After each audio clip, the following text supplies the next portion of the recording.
So my model basically can explain all of the subjective side. Now that means it has to also explain to people, like, why are you unhappy? Why are you struggling with life? You know, so all of those things are subjective. You know, what is love? All that's subjective. So it has to be able to explain all those things and explain them logically. So that's kind of the model. But no, this is not Tom Campbell's belief or the way he thinks the world is. This is a model that I've constructed based on my research and the data I've done.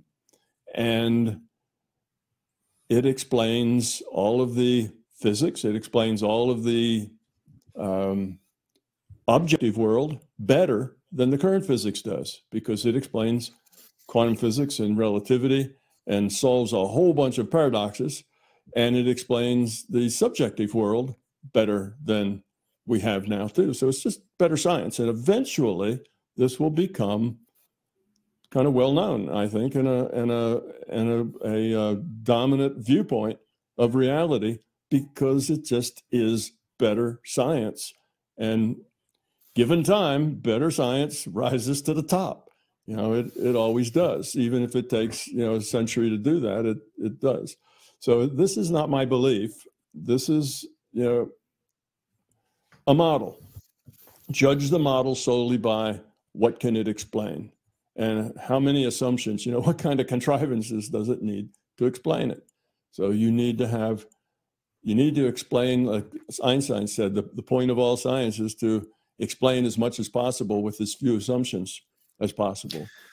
So you come to this point where, after doing experiments and looking at, you know, physics results and whatnot, that you come to think that we're in an actual computer simulation, that this is all some kind of program running out and we're simply avatars akin to what we would, you know, think of as a computer.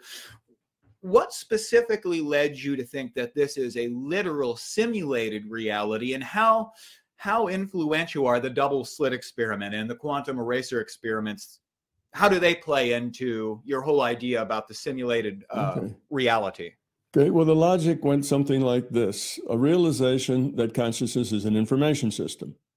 A realization, and this is again a fact of mine. When I call it a fact of mine, let me point out that if it's not your experience, it's not your truth.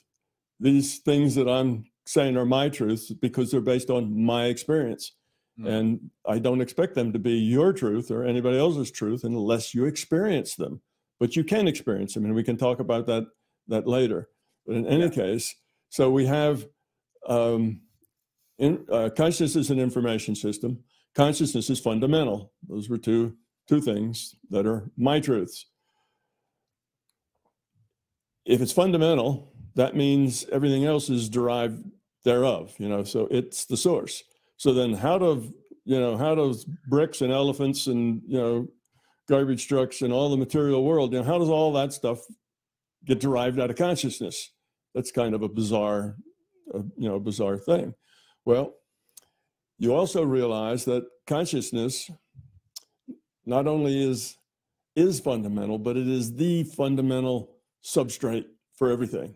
It is the fundamental source, if you will. Now, I call it the larger consciousness system, but that's just a metaphor for source. It's the thing at the root, at the bottom, the foundation of everything else. And I found that the way I could change things and manipulate things in the physical world, like I was saying with mind, I realized that the physical world is derived. Well, that's easy to see. Okay, we have quantum physics and particle scientists, particle physicists telling us that reality is information-based. And if you go to any physics department and look up the quantum theorists and the particle physicists, they'll all tell you that, yes, reality is information-based. It's not physical-based. It's not matter-based. They can't model an electron as a chunk of matter with a chunk of mass with charge. They can't get the right answer with that. It doesn't work. That's not reality. They have to model an electron as a point with the attributes of mass and the attributes of charge, which is the way you would simulate an electron. that's how, that's how they can use their quantum physics to calculate what happens when atom smashers over in Geneva, blow things apart and get lots of particles out and energy out. They have to model it as point with attributes, not as little chunks of mass. So the scientists today, modern scientists, I think, are pretty much in agreement that our reality is information-based, but they don't know what to do with that. They don't know what the next step is. They don't know how to, they don't know how to write that down in an equation. They don't know how to put that in any way that's coherent. So they're just stuck there, and they just say that. They're not necessarily going to say it's a virtual reality, but because they don't necessarily want to go there. Yeah. But they'll say it's information-based. So when I put all that together and I understood this thing about the way the system works is it's probabilistic. Well, quantum physics tells us that too. Particles are only potential particles. They're only metaparticles until the measurement's made. And then that magic happens when the wave function, that's a probability wave, function collapses to a physical measurement. Well, that sounds kind of mystical to me. Wave function collapses to a physical particle, and there are no physical particles until that happens. The particles are all just proto-particles someplace, potential particles. Well, that's telling you something about our reality. So quantum physics gives us, delayed erasure, is another one of those things, whereas you already have the particles have made their imprint on the screen. And afterwards, delayed, that's what the delayed mean. After that happens, you change something. And you find out that what's on the screen will then turn out to support what you changed it to. And it looks like it's gone back in time and rearranged itself. Well, It doesn't do that. It doesn't go back in time and rearrange itself. It just looks like that when you don't understand what's going on. So anyway, kind of getting off the subject here, but this is a model that then explains all that stuff. The larger consciousness system is the source system. It works on probability. Quantum physics tells us that probability is at the core of this, not matter. And after that, it's easy to realize that, one, we are conscious. We are consciousness. So John Michael is consciousness. He's a piece of consciousness. And what is this physical body? Well, consciousness can manipulate the physical. So what is this physical body? The physical body is the avatar. And then I started looking at games, simulated games, simulated realities like World of Warcraft, like The Sims, those sorts of things. Yeah. And you look at how it is they're structured. They have a program, right, is written. That program is written, and the computer takes that program and it calculates everything that's going on. Now, those things are all in 3D. They're not just stick figures walking around in 2D. They were in the beginning, like, what was it? Some of the early 60s and 70s, games were all just 2D. But eventually you get perspective, you get 3D, you get all of that's going on. So what's happening there is that if we make an analogy between us and the computer game, if you look at the elf that's in World of Warcraft, that elf cannot find the server that's serving the program. That elf can't find it because that server has to be outside of that virtual reality. The elf can only run around inside the virtual reality. So the computer has to be non-physical from the elf's viewpoint. All right. Now, also, from the elf's viewpoint, the player has to be non-physical too. The player is the one that makes all the choices for the elf. What's the elf? The elf is just some eye candy that lets us keep track of what's going on, something that we can look at. It's just a lot of bits on a video screen is all it is. It's computed. It's not a real thing. It's just a computed thing. So it has these three things going on. There's the player that makes all the choices. There's the server, or the computer, that serves up the virtual reality game. And then there's the game itself, which has the elf and all the players in it. So there's only two of those things are actually real. And that's the server and the player. And the server and player are in this dance of sending information back and forth. Right? So the player says, I want my player to run away quick. And he sends that to the server. The server then shows the player running away quick and has to calculate what that means. What are the consequences of running away quick? That's part of the rule set of the game that defines the World of Warcraft. You say, so now when we look at that from us, all right, if that's a virtual reality game, then what does that say about us? That says our body is the avatar. It's just eye candy. Our body is the avatar, and that our consciousness is the player making all the choices for the avatar, and that the player and the computer are all part of the same thing, because just like the player and the computer all have to be in the same reality in a video game because they're communicating with each other back and forth all the time. Well, we, the consciousness player, have to be in the same reality and of the same stuff as the computer, the server, which is consciousness. Consciousness is an information system. An information system can configure itself in the form of a computer, a server. It can also organize itself in terms of a consciousness, an individuated unit of consciousness. That's a player. So now the computer and the player are both different organizations, different subsets of the fundamental source stuff, which is consciousness. So that's kind of how I looked at it, and all that just kind of fell into place once I got this idea that consciousness was information. It was all about information, information systems, and that got to, and all that works out. And then I started realizing that, oh, I can take that and I can understand quantum physics. I can understand, the speed of light, why it's a constant. These sorts of things all start coming out of that understanding. And then I started working on other things. Where does time come from? Where does, mass and charge, and where are all these in space? Where do they come from? And suddenly, click, click, click, I had answers for all of those. Where did that ball of plasma come from? Ah, there's the answer. And how is it? And somebody would say, well, who programmed it then? If this is a virtual reality, who's the programmer? Is that God's the programmer? No, there is no programmer. It evolved. This is where evolution comes in. It just evolved. And we today in our computer science departments and universities do a similar thing. You take a rule set and a set of initial conditions and you let it evolve. And those initial conditions will change according to the rule set. And you can evolve things. Well, we had a set of initial conditions. That was that ball of plasma, the initial conditions, very, very small space, very high pressure, very high temperature, and we have a rule set we call science, physics even. That's the rule set.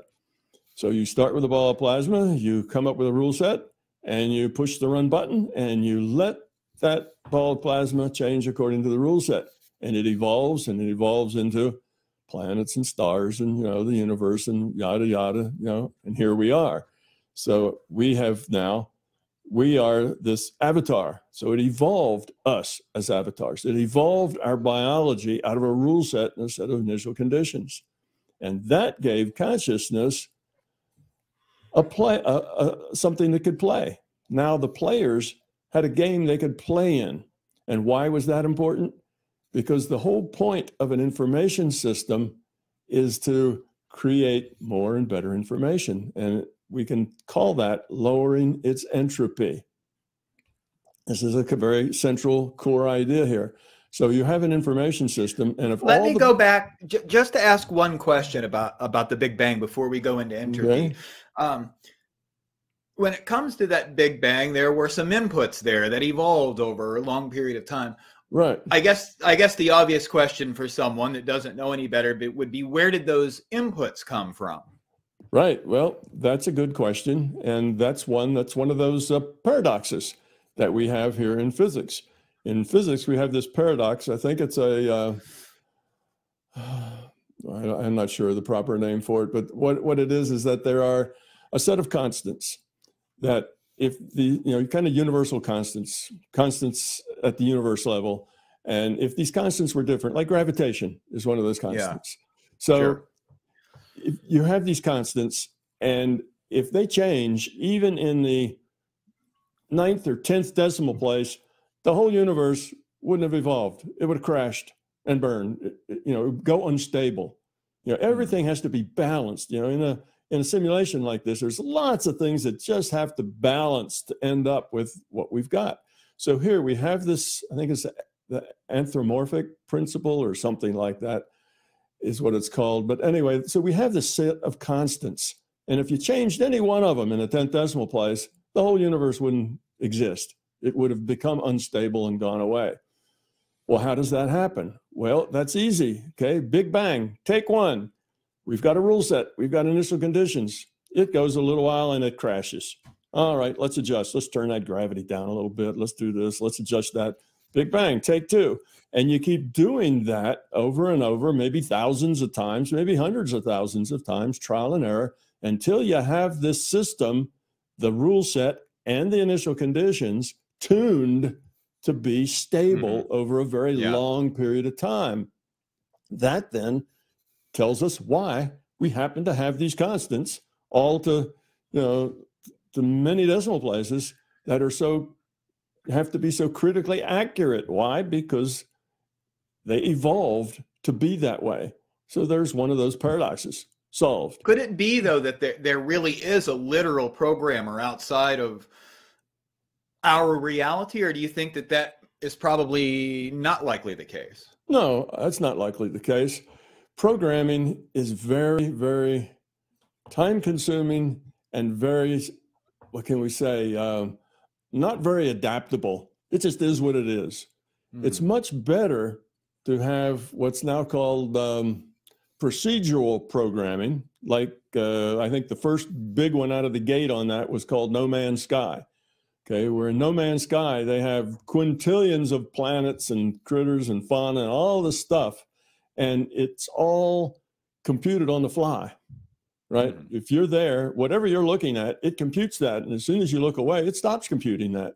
It's all done with probability, random number generators and probability. So yes, it's got a rule set behind it, but there's all sorts of different things now can evolve out of that. So if you've got even just 10 or 20 variables in a game like that, how many possibilities can you get out of mixing 10 or 20 things?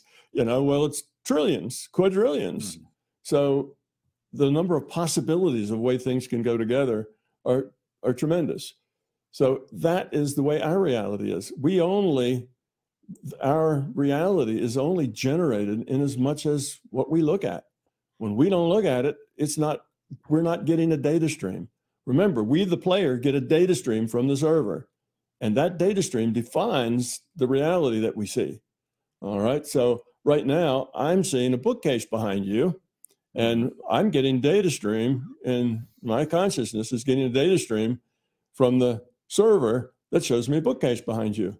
Your data stream doesn't have a bookcase in it because it's behind you. You see? Right.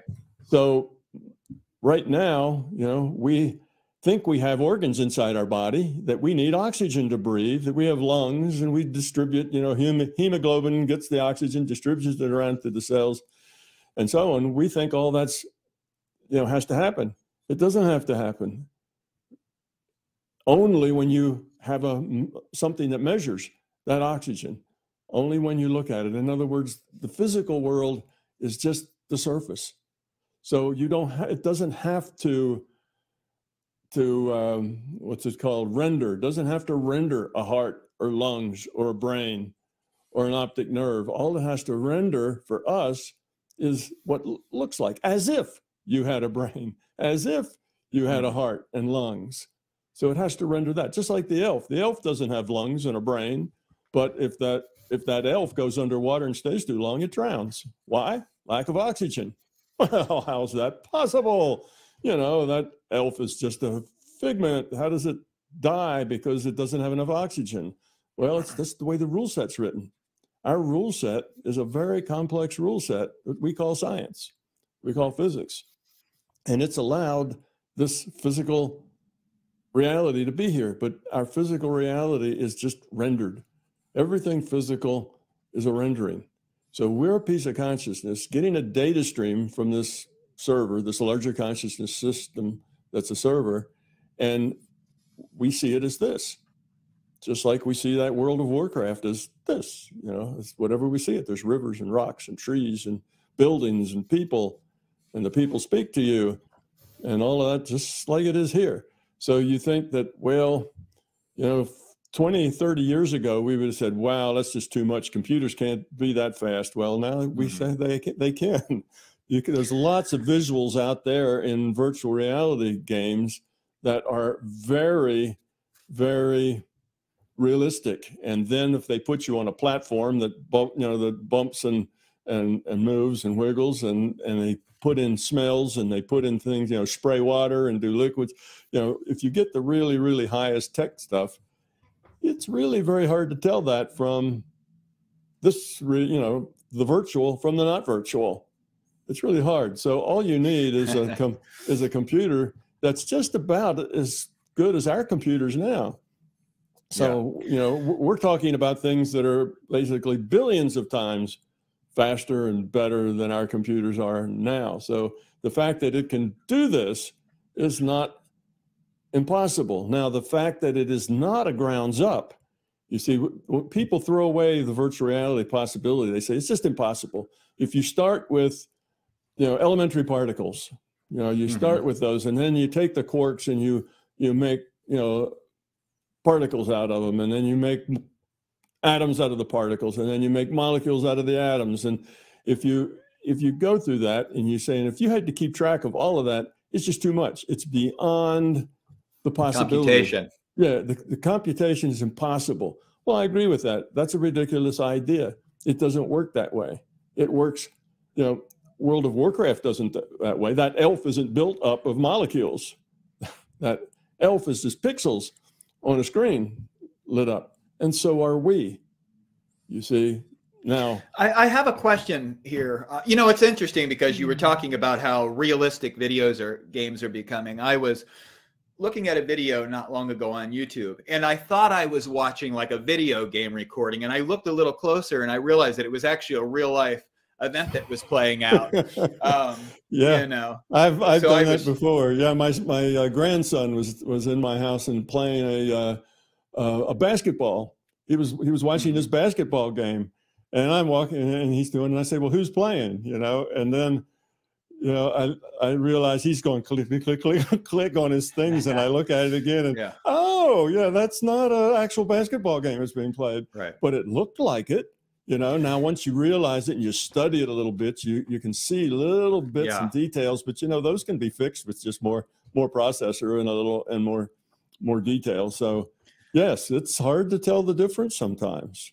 I want to ask you this, you know, when it comes to these video games that have really, it's almost hard to believe what's become a video game since I was a child, when they were just very primitive dots on a screen and you know, Pong and whatnot. But even as good as those things look, and even though they might trick you, if you look, you're not sure if you're seeing a video, it's still only a two-dimensional operation, right? It's just light on a screen, a flat screen, which is quite different than the actual world that we're experiencing, which is an actual literal 3D reality. So I wonder how it would be possible to actually make like a literal 3D reality, not just one where our sense experience is kind of tricking us into thinking it is, and how you would actually cause consciousness to happen inside that reality. And you know, it just, I don't know. What do you think about what I just said? You don't need that 3D reality. All you need is it needs to appear to be 3D to the player. If the player sees it as a 3D, then that's all you need. Anything else is unnecessary. I mean, so would you say that our reality is only two-dimensional in some fundamental aspect then? I wouldn't say that it's only two-dimensional, because I don't think we can limit it to dimensions. It's just our data stream is just no more than what we need in order to function in it, in order to interact. Okay, now we can interact in a virtual reality that is basically dots on a screen. Because we see depth, we see rivers, we see trees blowing in the wind, we see people, fighting with their swords. We see all this stuff going on. We see it all in 3D. That's a 3D world. And we interact with it that way. We decide to run or fight or jump up and down or dance or do whatever we decide to do based on what we see. And that's all you need. You don't need any more than that. So we are given enough information that what we see, we interpret that as a 3D reality. It's our interpretation as consciousness. So consciousness sees a bunch of pixels on a screen, and consciousness interprets those pixels on a screen as rocks and rivers and people and trees and turtles. It just interprets them that way. All they are is dots of light on a screen. Matter of fact, they've only got, three coordinates. They got a color, they got a position, and they got an intensity. That's it. And we take that data and then we interpret it to be a 3D landscape. That's all that's necessary. And as you turn and look around and as you go other places and as you look behind things and pick up rocks and look under them, it doesn't matter. It doesn't have to be anything that's 3D. All it has to be is data that we can interpret in terms of the 3D. And how do we learn to interpret the data that way? Well, we start when we are born and we find out, this is mom, this is dad, that's an apple, this is my house, this is outside my house. And we start interpreting things. We don't know what anything is, but we learn. And we learn how to interpret and how it interacts and what it means to us. And we learn how to do that interpretation. So we get this data stream, we interpret it to be this reality. Which brings us to a very interesting point. In a virtual reality, the virtual reality itself only exists in the minds of the players. Okay? When you're playing World of Warcraft, there is no place where there's a bunch of little elves and barbarians running around fighting each other. Yeah. It only exists in the minds of the players. Okay? So if you want to put a new thing, if you want to, say, drive a Jeep through that, through that war that's going on, well, then that Jeep has to be in the mind of a player somewhere. The player who's looking at that space will get that data that defines that Jeep driving through there. Okay. So it only exists in the minds of the players. Now, what does that mean to us? If our reality only exists in the minds of the players, what that means to us is that until we make the measurement, we don't have a real particle, because a real particle only becomes real when some player gets the information. Then it becomes a part of the virtual reality. If we're calling the virtual reality the physical space, like it is to the elf, his virtual reality is a physical space. Well, until that comes to a player, there is no particle. That data comes to that player now. And that plays into quantum mechanical decoherence and everything. That's it. That's what quantum mechanical, well, that's why you have this thing called the observer paradox is what they call it. How come it is that you only get a particle when the measurement's made? Well, the measurement is the observation. Now, whether it's a tool making the observation or a human, doesn't make any difference. It's the information becomes available to a player. And whether that information is actually looked at by the player doesn't matter either. It's just available to the player. And that's why quantum physics works the way it works. That's why we have this magical, the wave function collapses to a physical particle when the measurement's made. And that doesn't make any sense, does it? But that's why, because nothing can come into this reality if it doesn't come in as information to a player. So the player's important. So there we've got that. What about this? What about the speed of light? Well, the speed of light is a constant because that's as fast as you can move a particle, a piece of mass, from one pixel to the next to the next. So we have like all simulations, there's a time clock. You cycle through time. That makes it a dynamic simulation. If you got motion, you have to see it's here now, and then it's there next time, it's there next time, it's there next time. Things move. That's called a dynamic situation where you have motion, things change. Well, there has to be a time loop. So you keep increasing time by delta t. Go through the time loop recompute everything. Now my finger's here. Next delta t, it's here. Next delta t, it's here. And if I have delta t small enough, then it looks like it's smooth. You know, it looks like we see it. All right, so every simulation has an outside clock. So as fast as you can move something contiguously, not teleporting, jumping around teleporting, but contiguously through our space is 1 pixel at a time.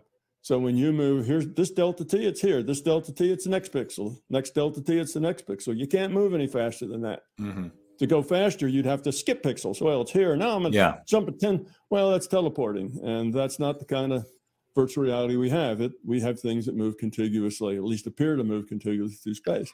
So that's why speed of light's a constant, because that's as fast as you can move something through. And that means that we have a delta t and a delta x, right, for that pixel size. And if you take delta x divide by delta t, you get the speed of light. That's the fastest speed that things can go. Now, think about this.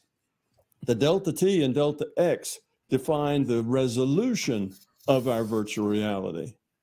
And it's a fact that the speed of light seems to have changed a little bit out in the 8th or 9th decimal place over time.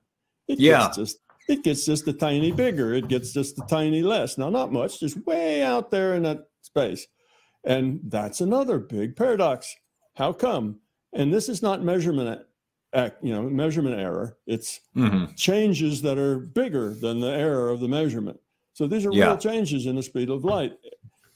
Tiny little changes. Now, why would that be? Well, if delta t and delta x represent the resolution, what if we need a little more resolution? Can we get that? Well, we just need to keep that ratio the same, because we don't want the speed of light to change, because there's a whole lot of things in physics that speed of light affects rather dramatically. So we're going to keep that the same. So what do? Well, we're going to try to change the delta t and the delta x by the same amount, right? We want them both so the ratio stays the same. So we make delta t twice as big and delta x twice as big, or half as big. So we do that. Now, we can't do that exactly because we're talking about pixels. So you can only change them to keep that ratio such that, you know, you can't change them to be anything you want. You have to, they have to change by a whole delta, you know, by a whole pixel worth of delta t or a whole pixel worth of delta x. And there has to be a constant of proportionality, but whichever way you go with it. Right, but you can't make that proportion be exactly the same, because you can't split pixels into pieces. Because it's pixelated, you're going to get it as close as you can, but there's always going to be a little bit of misfit to it because it's pixelated. You can't divide pixels. So that's another one of those mysteries that now has a solution, that we could do that. Now, why would they want to change resolution? Well, more resolution takes up more computation space. You shouldn't ever have more resolution in your model than you need, you know, for whatever your users are. Well, we start digging deeper and deeper into things, then we need more and more resolution to support that. The system is not efficient if it delivers more resolution than actually the users need. So, of course, the resolution is going to change. As we dig deeper and deeper into our material reality, that's going to need more resolution. And what is that resolution now? We call that, planck-Time, Planck space, right? Yeah. So that's our best guess at what that resolution is right now. And, you know, I don't know that that's really the case, but it's as close as we can come with our science right now, saying that's probably what those delta X and delta T's are. And that is the place where our reality becomes granular. So see, there's just, as you go through this, there's just so many paradoxes that just fall out as obvious. You know, they're not hard to figure. So again, remind you, it's just a model. This is not Tom Campbell's belief in how the world is. It's a model. And if the model can explain things, then it's a good model. If the model can explain things, it's not a good model. Or if the model can only explain this part of it, not that part, sort of like classical Relativity mechanics, or whatever. yeah, or Yeah. relativity or quantum mechanics. They only explain parts of it. So that's how you judge a model, is about how much it can, how much of the experimental evidence we have can be explained. And my model explains all the experimental evidence in both the objective world, the world that we call our material world, and the subjective world. It explains how remote viewing works, and how mental healing works, and how it is that mind can affect matter, and how it is that there's such a thing as touch typing, that your intuition can actually process that data without you thinking about it. And there's a lot of things that it just explains. And so far, and I have been looking, again, this is not what I believe, it's just the best model I could make up to fit all the facts. I've been looking since I put this model out there for things that disagree with it. And so far, every time I found something that appears to disagree, I look at it a little bit and, oh, yeah, okay, that's how it works. And it just falls right out, like, the speed of light being a constant.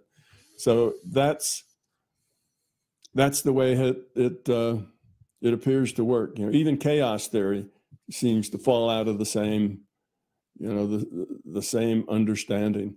So far, I haven't found things that can't be explained logically by this model.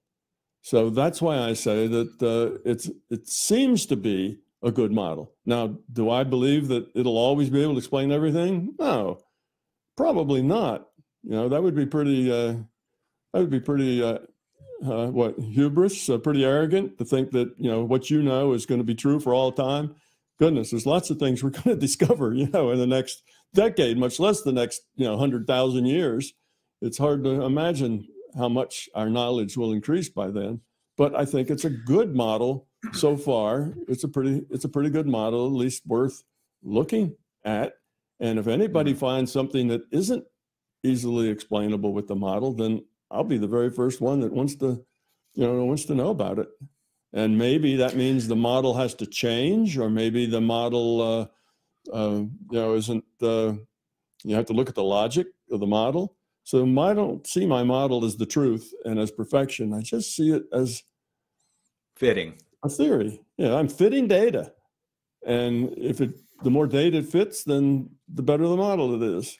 So it's just that simple. Models have to grow and change. And